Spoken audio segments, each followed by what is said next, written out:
ಬೀರ್ಲಿಂಗೇಶ್ವರ ಸದಾವಟ್ ನಮಗೆ ಧ್ಯಾನ ಇರ್ತದ, ಕರುಣೆ ಇರ್ತದ, ನಮಸ್ಕಾರ ಕಾಣೆ ಯಾವಾಗಲೂ ಸ್ವಲ್ಪ ಒಂದು ಪಾತ್ರ ನಾವು ಸಲ್ಲಿಸ್ಬೇಕಾದ್ರೆ ಅವನಕ್ಕೆ ನಾವು ಅಂತ ಕರ್ಮ ಮಾಡ್ಬೇಕಾಗ್ಯದ. ಅವನಕ್ಕೆ ಕರ್ಮ ಅಂತ ಕರ್ಮ ಮಾಡ್ರೆ ಮಾತ್ರ ಈ ಜಾಗ ಬಿಟ್ಟು ನಮ್ಮನ್ನು ಸಾಕಿ ಬೇರೆ ಅದ. ಅಂತ ಕರ್ಮ ಮಾಡಿದ್ರೆ ಕಟ್ಟಿ ಹೇಳಕ್ಕೂ ಮತ್ಲಬ್ಬಿಲ್ಲ.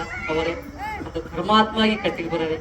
ಕರ್ಮಾತ್ಮ ಅಂತ ಒಳಗೆ ಕುಂತ ನಾವು ಕಟ್ಟಿಯಾಗ ಗದಿಗೆ ನಡೆಯೋ ಜೊತೆ ನಾವು ನೀವೆಲ್ಲಕ್ಕಂತ ಒಂದು ಕರ್ಮ ಮಾಡಿದೇವು ಅಂದ್ರೆ ನಾಳೆ ಸತ್ರು ಇನ್ನೊಂದು ಕುಣಿಗೆ ಸಮಾಧಿ ಮಾಡ್ತಾರೆ.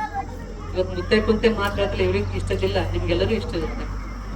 ನೀವೆಲ್ಲ ಇಷ್ಟ ಮೈತ್ರಿ ಬಿಟ್ಕೊಂಡು ನಿಮ್ಮ ಮನೆ ನೀವು ಇದ್ದೀರಿ, ಅತ್ತಿ ಮಗ ಕಿಮ್ಮತ್ತಿ ಮಾನ ಸಂಬಂಧ ಇಲ್ಲ. ಇವತ್ತು ನಿಮ್ಮಿದ್ದ ನಂದದ ಅದ ನಿಮ್ಗೆಲ್ಲ ಕಿಮ್ಮತ್ ಇದ್ರಿ. ನಿಮ್ಗೆ ಇಷ್ಟಪ್ಪ ನೀವಿದ್ರಲ್ಲ ಮಸ್ತದ, ನಮ್ಮನೆ ಶಾಂತಿ ತೃಪ್ತಿ ಎಲ್ಲ ಆಗ್ತದೆ. ನಮ್ಮ ಜನ ನಾವು ಕಳ್ಕೊಂಡ್ರೆ ಜೀವನ ಬಂದು ಕುಂತಿ ಕುಂತಲ್ಲ. ನೀವು ಕಲ್ತಿ ಸಿಕ್ಕ ಜನ್ಮ ಇದಕ್ಕೆ ಬಹಳ ಸುಗಂಧ ಸವಿದೆ ಪರಮುಕ್ತಿ ಪಾಲನ ಆಗೋಣ. ಇದೇನು ಸಿಕ್ಕದ ಹುಟ್ಟು ಸಾವಿರ ಪರಿಯಾಗ್ಲಾಕ ಅವನ್ನೇ ಬಿಟ್ಕೊರಿ.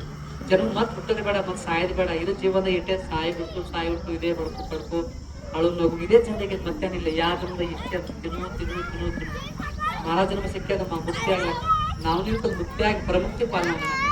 ಬರೀ ಲಾಸ್ಟ್ ಜನ್ಮ ಇದು ಮುಕ್ತಿ ಅದಾಣ. ಕೈಯೋಡ ಶಿವನೇ ಭಾವ ಹೇಳುತ್ತದೆ, ತಾವೆಲ್ಲ ಸದಾ ಮುಕ್ತಿವಂತರಾಗ್ರಿ, ಶಕ್ತಿವಂತರಾಗ್ರಿ.